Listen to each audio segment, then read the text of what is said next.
তৃণমূল তো হেরে ফিনিশ, তার বিরুদ্ধে আর কি থাকবে? 6 মাস অপেক্ষা করুন না, তৃণমূল বলে কি বস্তু এটা আর থাকবে না। আগামী নির্বাচনগুলোয় দেখবেন তৃণমূলের টিকিট নিয়ে আর টাকা দিয়ে টিকিট নিত, তো এরপরে আর তৃণমূলের টিকিট নিয়ে কেউ লড়ার নাম করবে না, কেউ লড়তেই যাবে।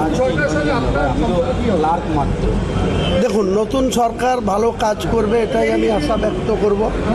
আর পার্সোনাল যদি বলেন, মমতা বন্দ্যোপাধ্যায়ের প্রতিও যেমন আমার অনেক কৃতজ্ঞতা রয়েছে, বা আগামী দিনেও যতদিন উনি বাঁচবেন থাকবে, কিন্তু ব্যক্তিগতভাবে হুমায়ুন কবির তার যা বয়স আর যা পলিটিক্যাল লংজিভিটি বা তার যে 43 বছরের কেরিয়ার, তো শুভেন্দু অধিকারীর বয়স আমার থেকে অন্তত 6-7 বছরের কম, তো তারও অনেক লম্বা কেরিয়ার।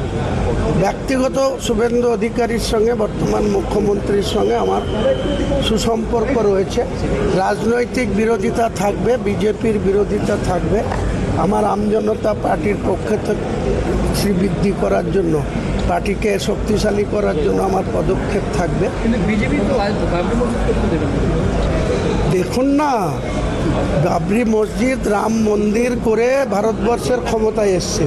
বাবরি মসজিদের ইস্যু তুলেছিলাম বলে বাবরি মসজিদের বিরোধিতা করে 207-এ পৌঁছেছে। আবার 29 আর 12 আছে, আর 1 আছে। লোকসভার টাইমে এই বাবরি মসজিদ তৃণমূলকে ফিনিশ করবে, বিজেপিকে কতটা মাইলেজ দিবে, আর বাবরি মসজিদ প্রতিষ্ঠা করে আমি কতটা মাইলেজ পাবো, অপেক্ষা করুন না। হ্যাঁ, একাই তো লোকসভায় একাই লড়াই করবো। আমি কোনো পার্টির সঙ্গে অনেক তেল মেরেছি, মোহাম্মদ সেলিম, আইএসএফের নেতা, কংগ্রেসের নেতাদের অনেক বলেছিলাম। তারপরে মিম, তার সঙ্গে তো জোট হয়েছিল। তারা একটা ভিও বা এআই ভিডিওকে সামনে রেখে 12 কোটি টাকা খেয়ে নিল। ইমরান সোলাঙ্কি বলে স্টেট প্রেসিডেন্ট, ওয়াইসির মতো যোগ্য সম্পন্ন ব্যক্তি সেটাকে যাচাই না করে।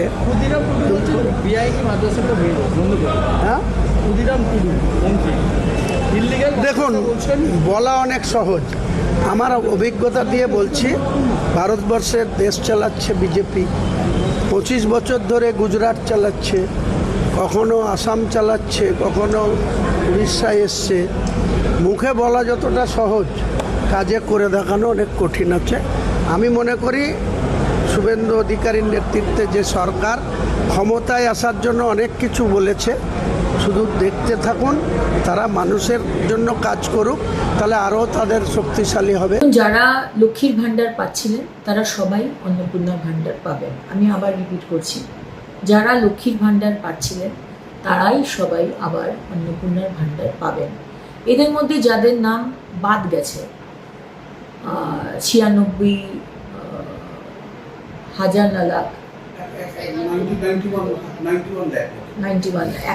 লাখ মতো, তাদের অ্যানালিসিস হবে। তাদের নাম ইমিডিয়েটলি বাদ যাবে না, তাদের অ্যানালিসিস হবে। কাদের নাম মারা গেছে, সে তো আর লক্ষ্মীর ভাণ্ডার বা অন্নপূর্ণার ভাণ্ডার, লক্ষ্মীর ভাণ্ডার পেয়ে এসছে, অন্নপূর্ণার ভাণ্ডার সে পাবে না। কেউ যদি বাংলাদেশের সিটিজেন হন, নাগরিক হন, বা বার্মা, রোহিঙ্গা, সে তো আমাদের অন্নপূর্ণার ভাণ্ডার পাওয়ার তার যোগ্যতা নেই, সুতরাং তারা পাবেন না। কিন্তু যাদের নাম যে কোনো কারণে ডিলিট হয়েছে, তারা আমাদের নাগরিক নন, সেটা অ্যানালিসিস করার পরে জানা গেল তারা লক্ষ্মীর ভাণ্ডার পাবেন না।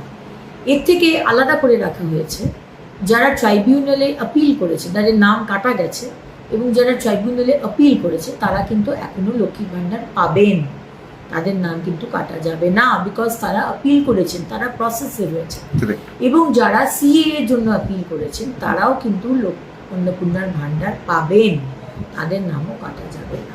মানে ভোটার আইডি কার্ডে নাম থাকাটা বাধ্যতামূলক, মানে ভোটার আইডি কার্ড থাকাটা বাধ্যতামূলক। একদম, ভোটার আইডি কার্ড বা ভোটার লিস্টে তার নাম উঠেছে, যে কন্ডিশনগুলো আমি বললাম সবাই।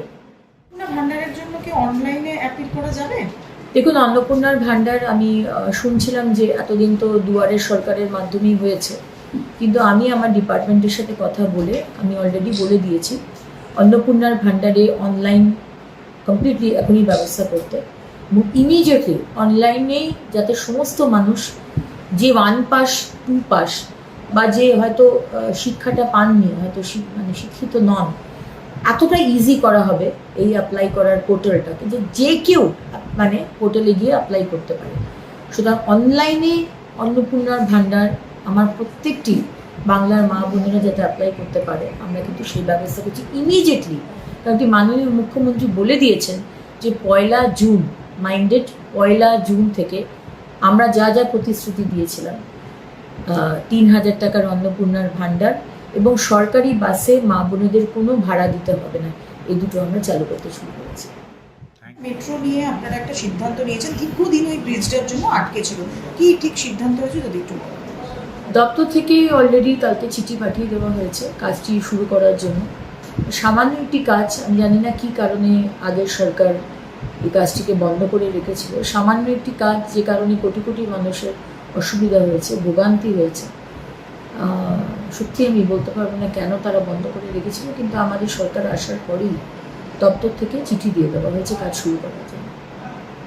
দিদি, আজকে সকালে মুখ্য সচিব একটি নির্দেশ দিয়েছেন, ওই অবৈধ টোল যেগুলো ছিল সেগুলোকে আর রাখা যাবে না। সেই বিষয়ে কি যদি বলেন কিভাবে এটা? মাননীয় মুখ্যমন্ত্রী শ্রী শুভেন্দু অধিকারী মহাশয়ের নির্দেশে কোনো অবৈধ টোল যেগুলোর কোনো লিগ্যালিটি নেই, বিভিন্ন জায়গায় তৃণমূলের ক্যাডাররা একটা মানে বাঁশ লাগিয়ে রাস্তা বন্ধ করে টোল আদায় করেছে, সেই রকম কোনো ইলিগাল কাজ করা যাবে না। শুধু এটাই নয়, মাননীয় মুখ্যমন্ত্রীর নির্দেশে যে কোনো ইলিগাল বালুঘাট যেখান থেকে আমরা দেখেছি কোটি কোটি টাকা উঠেছে, পরিবেশ নষ্ট করা হয়েছে, নদীগুলোকে শেষ করে দেওয়া হয়েছে, মানুষ জল পাচ্ছে না, সুতরাং সেই সমস্ত ইলিগাল ঘাট বন্ধ করে দেওয়া হবে। লিগাল ঘাট চলবে এবং তার থেকে যা ট্যাক্স, যা রাজস্ব সব সরকারের খাতায় জমা হবে।